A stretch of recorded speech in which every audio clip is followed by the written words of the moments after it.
Hi friends, welcome back to my channel Sipra underscore free word और मैं हूँ सिप्रा।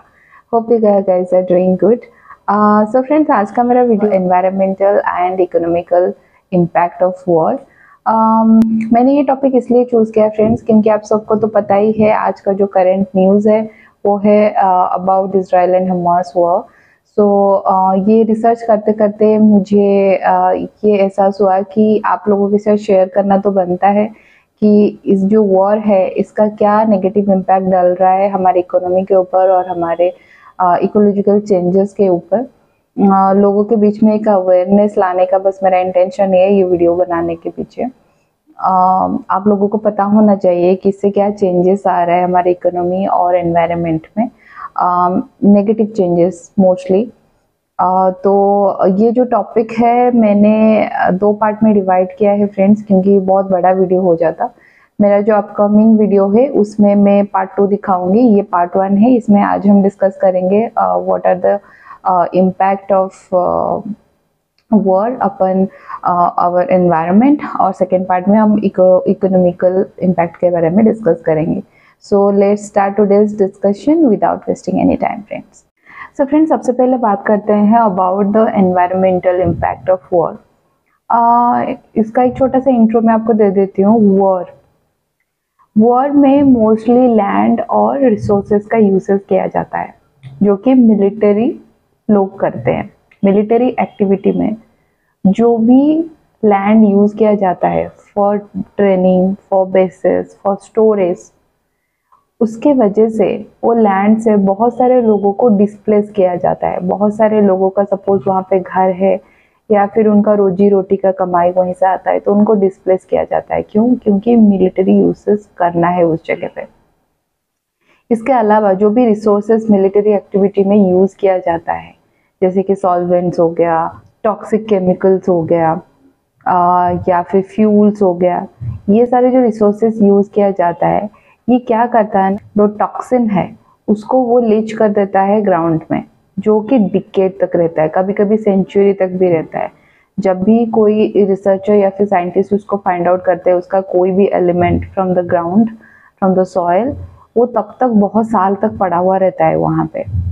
तो ये एक नेगेटिव इम्पैक्ट डालता ही है, पता नहीं चलता है, लेकिन nature has become a silent survivor because of this war.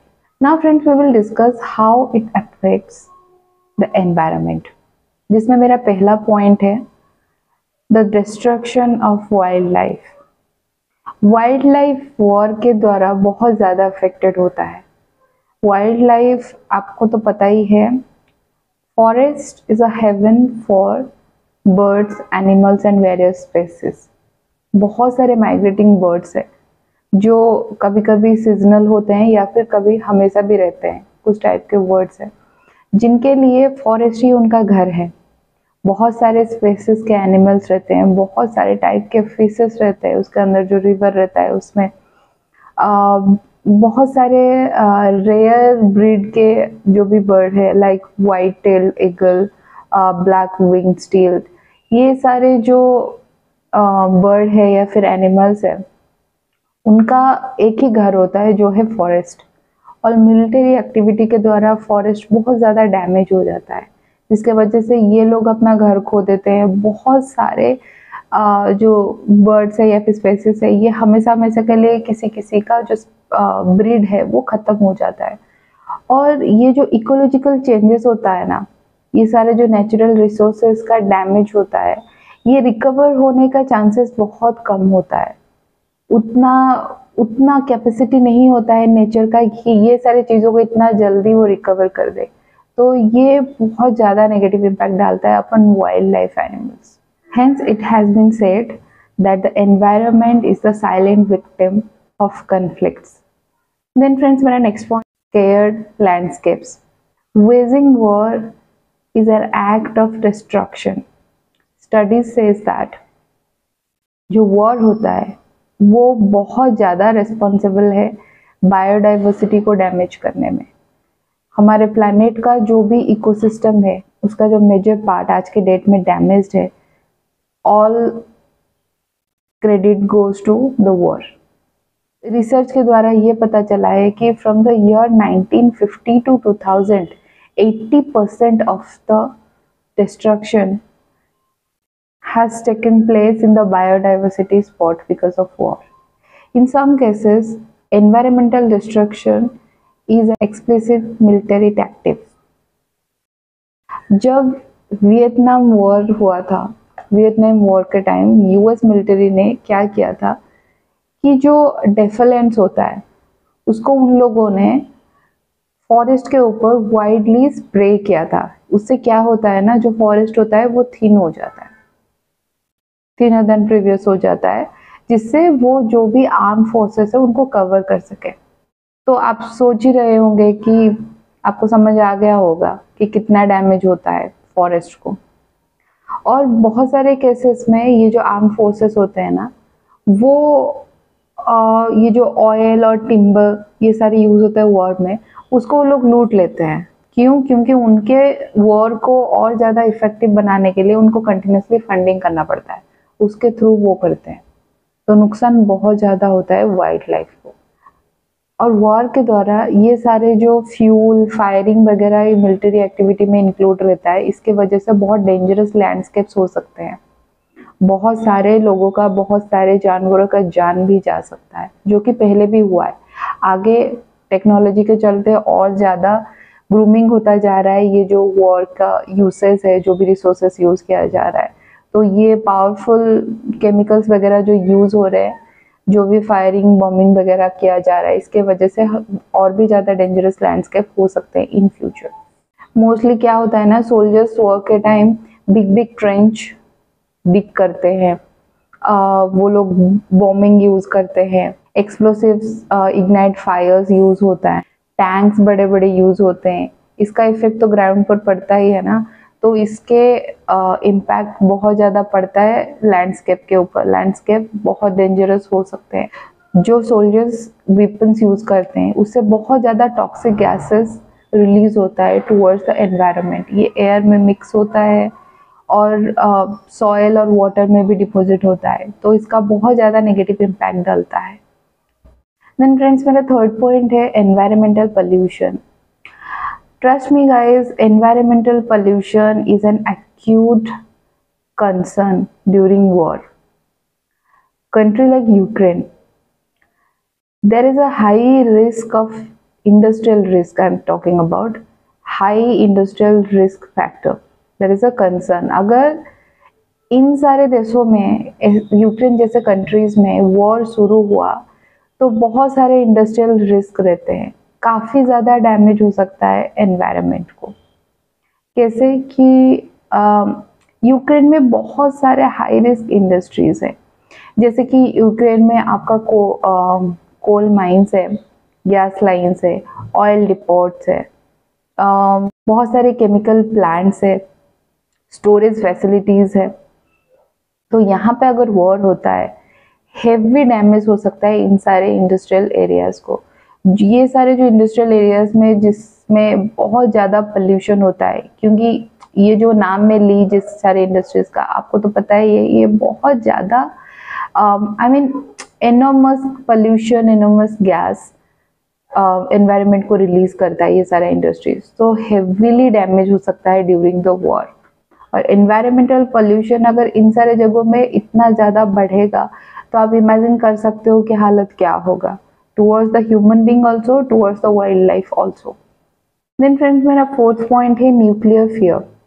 Nuclear fear एक बहुत बड़ा फियर फैक्टर है ड्यूरिंग द वॉर।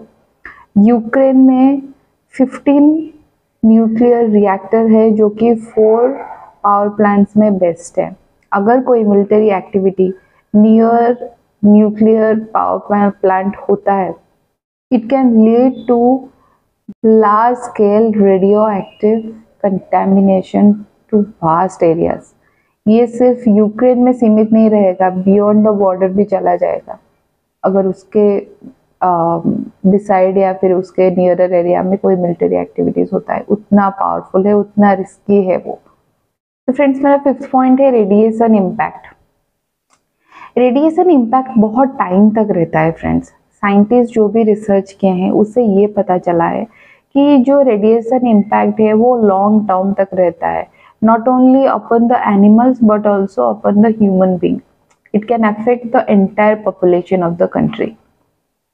जो भी मिलिट्री एक्टिविटी में जो भी फायरिंग, जो भी वेपन वगैरह यूज होता है, जो भी रिसोर्सेज यूज किया जाता है, उससे जो पार्टिकल्स निकलता है वो सॉयल में, एयर में, इन सब में डिपॉजिट होता है, जिससे रेडिएशन बढ़ता जाता है। तो ये बहुत हद तक, बहुत सारे एरिया तक, एक वास्ट एरिया को अफेक्ट करता है। जो भी एरिया ये सारे चीज़ों ऑलरेडी फेस कर चुके हैं, उस एरिया में जो ऑर्गेनिज्म है वो कम हो गया है। बहुत सारा एरियाज आज के डेट में अबेंडन है इसके वजह से। जो भी रेडियो एक्टिव पार्टिकल्स रिलीज होता है मिलिट्री एक्टिविटी के द्वारा, वो लोकल फ्लोरा में डिपॉजिट होता है, सॉइल में डिपॉजिट होता है। तो ये क्या करता है ना, एक रेडियो एक्टिव डस्ट क्लाउड जो होता है वो एक लेयर बना देता है। तो लोगों को बहुत ज़्यादा परेशानी होती है, एनिमल्स को सर्वाइव करने में परेशानी होती है। तो मोस्टली वो सारे जगह अगर बहुत ज़्यादा अफेक्टेड है तो अबेंडन हो जाता है थ्रू आउट द टाइम। सो इसका नेगेटिव इम्पैक्ट एनवायरनमेंट पे तो बहुत नेगेटिव डलता है। देन फ्रेंड्स, मेरा नेक्स्ट पॉइंट है फूड इनसिक्योरिटी। फूड इनसिक्योरिटी एक मेजर कंसर्न है बिकॉज ऑफ वॉर, क्योंकि बहुत सारे लोग हैं, बहुत सारे ह्यूमन बीइंग है जो वाइल्ड लाइफ के ऊपर बहुत ज़्यादा डिपेंडेंट है in terms of food security. बहुत सारे जो आर्म फोर्सेस है वो अपने टीम को, अपने डिपार्टमेंट को फंडिंग करने के लिए बहुत सारे एनिमल पार्ट्स को इन्वेस्ट करते हैं, जैसे राइनो का हंस हो गया या फिर एलिफेंट का टस्क हो गया, टू फीड देयर ट्रूप्स। या फिर वाइल्ड एनिमल्स के ऊपर वो भी अपना डिपेंडेंसी रहता है कि उनको जंगल से ही अपना खाना मिलता है। वैसे तो वॉर की तरह जैसे ये सारा चेंजेस आता है, वाइल्ड लाइफ एनिमल्स का लाइफ स्पैन कम होता जा रहा है, तो उनको फूड सिक्योरिटी का प्रॉब्लम हो रहा है। ये जो एनवायरमेंटल चेंजेस हो रहा है ना, ये बहुत ज़्यादा वीक कर रहा है। जो भी वाइल्ड लाइफ डिमांड बढ़ रहा है आज के डेट में, यही रिस्पॉन्सिबल है इसके लिए। देन फ्रेंड्स, मेरा नेक्स्ट पॉइंट है डिक्रीज इन स्पेसिस। इसमें मैं आपको ये बता दूं, after the civil war broke up in Angola in 1975, the country suspended anti poaching patrols. At the same time, the conflict increases to the access of weapons. इसका result यह आया कि जो बफेलोज है उनका हंटिंग बहुत जोरों शोरों से बढ़ गया, और कुछ टारगेटेड स्पेसीज है उनका भी हंटिंग बहुत जोरों शोरों से बढ़ गया। हद तो तब हो गई फ्रेंड्स जब ये हंटिंग का सिलसिला बहुत ज़्यादा बढ़ गया अपन द मैमल्स, जो बहुत ज़्यादा क्रिटिकल रोल प्ले कर रहे थे to sharpen the ecosystem of that country. Guys, आपको पता है ड्यूरिंग मोजाम्बिक सिविल वॉर, जो कि 1977 टू 1992 तक चला था, उसमें जो 9 लार्ज स्पेसीज होता है उनके कंट्री का, उसका लाइफ स्पैन ही खत्म हो गया। I mean by 90% it's declined.